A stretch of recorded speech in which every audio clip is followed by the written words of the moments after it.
Bangabhaban major ডালিম। রাষ্ট্রপতির প্রাসাদ ছিল স্বাভাবিক, রাজকীয় এবং মনোরম। অস্বাভাবিকতা কিংবা আতঙ্কের কিছুই দৃশ্যত চোখে পড়ছিল না। বঙ্গভবনের গেটেই নজরে পড়ল বিডিআরের সশস্ত্র সৈনিকরা পজিশন নিয়ে আছে। মিলিটারি সেক্রেটারির কামরায় কর্নেল মান্নাফ ও মেজর মালেককে বসিয়ে আমি ও নূর গিয়ে ঢুকলাম প্রেসিডেন্টের কামরায়। সেখানে প্রেসিডেন্টের সাথে জেনারেল ওসমানী ও কর্নেল রশিদকে আলাপরত অবস্থায় পেলাম। হুদা ব্যস্ত ছিল নোট নেয়ায়। আমরা ঢুকতেই তারা জানতে চাইলেন ক্যান্টনমেন্টের অবস্থা কি।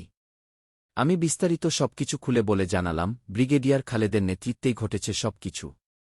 তাদের সবার তরফ থেকে 4টি দাবি নিয়ে এসেছেন কর্নেল মান্নাফ এবং মেজর মালেক।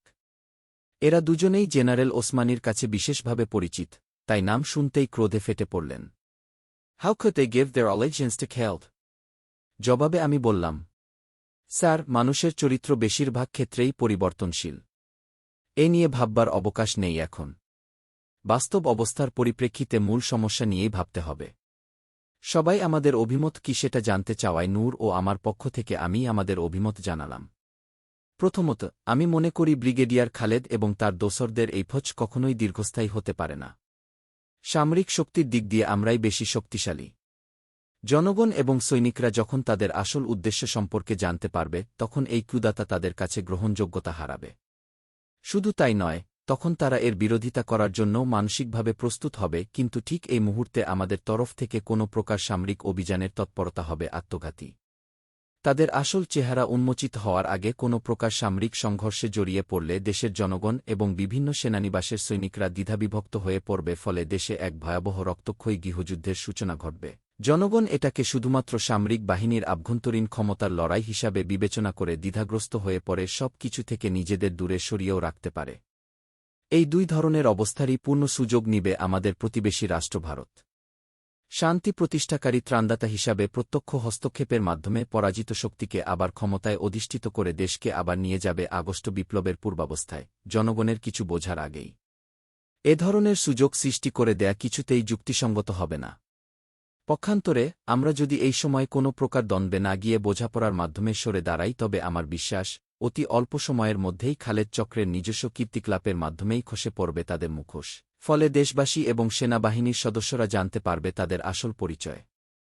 সবাই যখন পরিষ্কারভাবে বুঝতে পারবে যে পরাজিত আওয়ামী বাকশালী স্বৈরশাসন এবং ভারতীয় নিয়ন্ত্রণ পুনঃপ্রতিষ্ঠা করার বিনিময়ে ব্রিগেডিয়ার খালেদ তার উচ্চাবিলাস চরিতার্থ করার জন্য তাদের উস্কানি এবং মদদ নিয়েই পাল্টা অভ্যুত্থান ঘটিয়েছেন, তখন যদি কোনো বৈপ্লবিক পদক্ষেপ গ্রহণ করা হয় খালেদ চক্রের বিরুদ্ধে তবে সেই উদ্যোগকে স্বতঃস্ফূর্ত অভিনন্দন ও সমর্থন জানাবে দেশবাসী। ঠিক একইভাবে যেমনটি তারা জানিয়েছিল 5ই আগস্ট বিপ্লবকে। সেক্ষেত্রে জাতীয় বেইমান ও তাদের বিদেশি প্রভুদের যে কোন হুমকির মোকাবেলায় জাতীয়তাবাদী চেতনায় উদ্বুদ্ধ হয়ে সেনাবাহিনীর দেশপ্রেমিক অংশের সাথে একাত্মতা প্রকাশ করবে জাগ্রত জনতা।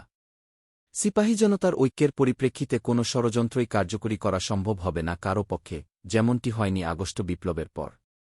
দ্বিতীয়ত, আমি মনে করি জাতিকে ধোঁকা দেবার জন্য কৌশল হিসাবে ব্রিগেডিয়ার খালেদ এবং তার সহযোগীরা প্রেসিডেন্ট মোশতাককে সামনে রেখে আমাদের নিয়োজিত চিফ অফ স্টাফদের অপসারণ করে সমস্ত সামরিক বাহিনীর উপর তাদের নিয়ন্ত্রণ কায়েম করার হীন প্রচেষ্টা করছে। প্রেসিডেন্টকে দিয়ে এই কাজটি হাসিল করার পর অতি সহজেই তাকে সরিয়ে তাদের রাজনৈতিক দোসরদের ক্ষমতায় পুনর্বহাল করবে তারা। তাই আমি মনে করি জাতীয় বেইমানদের নীলনকশা বাস্তবায়নে প্রেসিডেন্ট মোশতাকের কোনরূপ ভূমিকা রাখা যুক্তিসঙ্গত হবে না। যদি রাষ্ট্রপতি হিসাবে রাষ্ট্র পরিচালনার দায়িত্ব তাকে পালন করতেই হয় তবে সেটা তাকে করতে হবে আগস্ট বিপ্লবের চেতনার আলোকেই, তার নিজস্ব স্বকীয়তা বজিয়ে রেখেই। ব্রিগেডিয়ার খালেদ চক্রের হাতে ক্রিয়ানক হয়ে নয়। আমার মনে হয় এ বিষয়ে ব্রিগেডিয়ার খালেদ চক্রকে পরিষ্কার করে বলে দেওয়া উচিত। তারা যদি প্রেসিডেন্টের শর্ত মেনে নিতে রাজি না হয় সেক্ষেত্রে রাষ্ট্র পরিচালনার দায়িত্ব প্রেসিডেন্টের ছেড়ে দেওয়াই উচিত হবে বলে মনে করি আমি। আমার বক্তব্যের আলোকে রুদ্ধদ্বার অবস্থায় আমাদের মধ্যে কিছুক্ষণ আলোচনা হল। আমার যুক্তি মেনে নিয়ে সবাই একমত হলেন এই মুহূর্তে কোনরূপ সামরিক সংঘর্ষে যাওয়া ঠিক হবে না। ব্রিগেডিয়ার খালেদ চক্রের প্রতিনিধিদের কি বলা হবে সেটাও ঠিক করে নেওয়া হল। তথ্যসূত্র: যা দেখেছি, যা বুঝেছি, যা করেছি। মেজর ডালিম। লেখক: মেজর ডালিম।